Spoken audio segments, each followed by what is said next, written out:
Binghamton University and the department has proved that public education could indeed be among the best of the best. And you all are indeed among the best of the best. And I am so proud of all of you.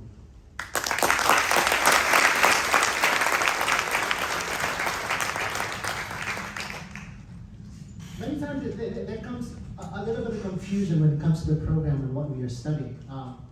The beauty of the program is you do not have to be engineering to study this.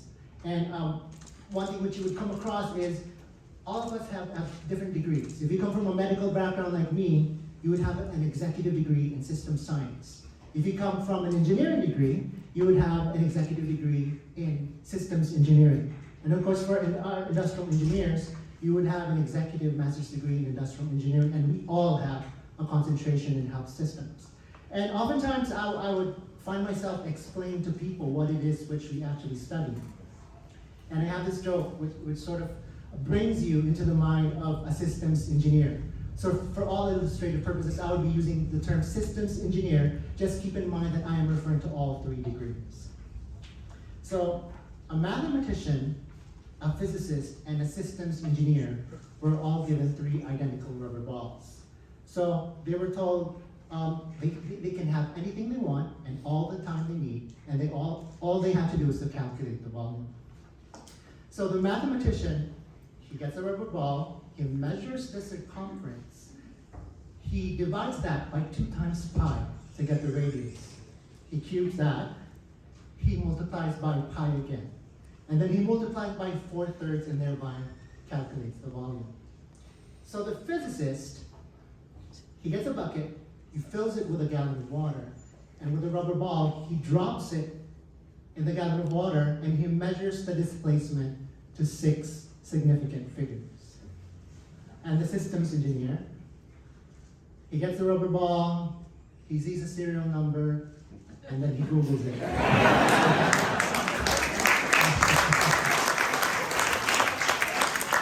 And that's what we call process improvement.